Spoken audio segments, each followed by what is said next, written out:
A Ponte foi incompetente. Você jogar uma partida de futebol em casa com 2 homens a mais e não conseguir fazer um golzinho só, não tem desculpa. Eu percebi também no segundo tempo que o time arriou fisicamente, vários jogadores, não só aqueles que saíram, mas alguns jogadores que permaneceram estavam com a língua no umbigo. É isso que aconteceu. Agora a Ponte não teve calma, ela não teve triangulação, aproximação, e ela foi envolvida por um time que veio para Campinas para jogar por uma bola, para jogar quando estava com 9 contra 11. Quando estava 11 contra 11, a Portuguesa estava encarando a Ponte Preta de igual para igual. Agora, você não conseguir, mexendo do jeito que o técnico mexeu no segundo tempo, e não conseguir fazer um golzinho, tudo bem que o goleiro Rafael trabalhou muito bem. A Ponte finalizou 19 vezes contra 8 da Portuguesa. Só que o Diogo, também goleiro da Macaca, fez defesas importantes. E olha que no segundo tempo tinha 2 a mais, hein, a Ponte. Então o time sem calma, afobado, sem confiança, parte física está devendo. Caiu muito de produção em Novo Horizonte no segundo tempo, caiu contra o Santos no segundo tempo e caiu hoje, apesar de 2 homens a mais.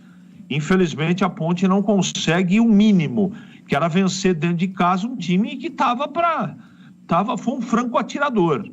Faltou competência para colocar a bola para dentro do gol. O único erro, assim, que eu não consigo, talvez ele tenha uma explicação na coletiva, não é? Mas não ter tirado Pedro Vilhena no segundo tempo do jogo, eu não consigo entender. Eu não consigo entender. Esse moço, ele foi muito mal. Teve vários jogadores aqui que foram mal. Mas ele tentou de um jeito, tentou de outro. Ele conseguiu proporcionar contra-ataque para um time que tem 2 a menos.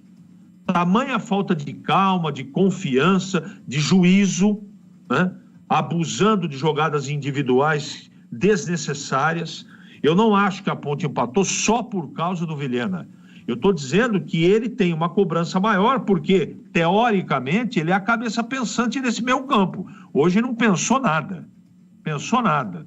Elvis muito lento, os volantes muito lentos, os laterais não conseguiram jogar hoje, não é?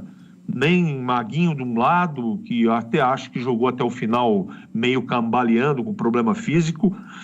Barcelos tentou, mas mais errou do que acertou. Enfim, não foi a noite da Ponte Preta. É noite para você esquecer.